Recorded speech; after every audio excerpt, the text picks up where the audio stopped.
Je vous raconte ce qui s'est passé dernièrement à ma paroisse. On a fait une fête dimanche. Demain dimanche, je m'en fait une fête. C'est pour ça que je ne suis pas long ce soir. On m'a dit de témoigner. Hein? Je peux témoigner? On a fait une fête. Et je devais venir à 14 h, être à Abidjan, parce qu'à 15 h, j'avais une autre messe.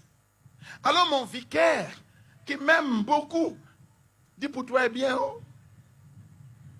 Parce qu'il y a des curés qui ne sont pas heureux. Moi, je suis un curé heureux.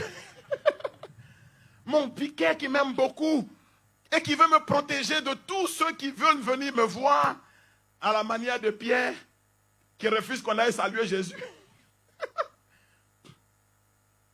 J'étais dans la chambre quand j'entends du bruit au salon. Le vicaire dit à cette dame qui est venue avec un enfant inconscient dans les mains, « Ah, madame, s'il vous plaît, le curé est fatigué, se repose, il doit aller à Abidjan. » Et c'est devenu des histoires. Donc j'entends le bruit au salon, j'ouvre la porte, je sors. Je dis, mais qu'est-ce qu'il y a? Et je vois cette femme qui amène un jeune garçon,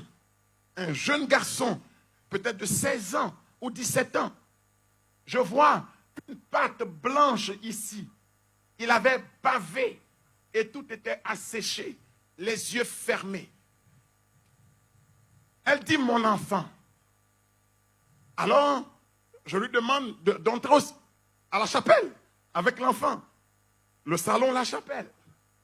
Quand vous viendrez me visiter. Le salon, la chapelle. On fait entrer l'enfant. Parce que je ne voulais pas un scandale.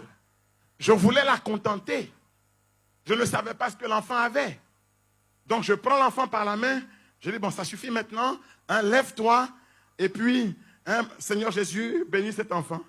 Hein, lève-toi et rentre. Et l'enfant se lève. Sa maman prend l'enfant. Et puis il rentre chez eux. Et moi, je viens à Abidjan. Et puis le lundi soir, quand j'arrive, c'était un phénomène dans ma paroisse. Cette femme était venue d'une des chapelles de ma paroisse. Elle était venue d'un village avec son enfant sur une moto-taxi qu'elle avait louée. Tous les gens du village qui avaient été témoins de son départ avec l'enfant, tout le monde était à ma paroisse. Dès que je descends de la voiture, il a fait des miracles. Le Père a fait... Quel miracle! Quel miracle! On dit, mais l'enfant, il va bien? Mon père, l'enfant était mort. Je dis comment? L'enfant était mort. Je dis, quel enfant qui était mort? Mais l'enfant qu'on vous a amené là, c'est parce qu'il était mort qu'on vous l'a amené. J'étais dépassé. J'étais dépassé. J'étais dépassé. Si j'avais su, moi, que cet enfant était mort, jamais je n'aurais fait ce que j'ai fait. J'aurais dit, allons à la morgue. Je ne savais pas. Dieu a voulu fermer mon intelligence rikiki et laisser toute la place à sa suprême autorité, à sa glorieuse présence. Et les gens qui avaient suivi, on avait pensé que la femme était devenue folle, qu'elle n'avait pas supporté la mort de l'enfant.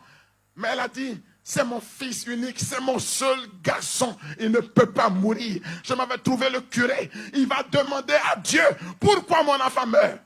C'était l'histoire. Donc on m'a déposé un enfant mort, et moi j'ai dit, jeune homme, lève-toi, ça va, hein, Dieu te bénit, rentre. Et il s'est levé, il est rentré.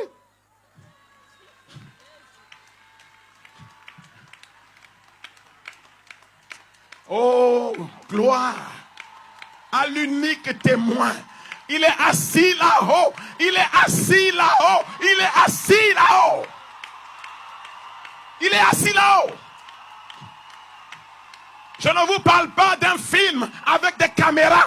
Je vous parle de quelque chose qui s'est produit et qui m'a dépassé. S'il ne te dépasse pas, c'est qu'il n'a pas commencé à travailler avec toi. Parce que avant que tu ne fasses un pas, il a déjà fait 2 pas. Le Seigneur que nous servons est vivant. Il est vivant.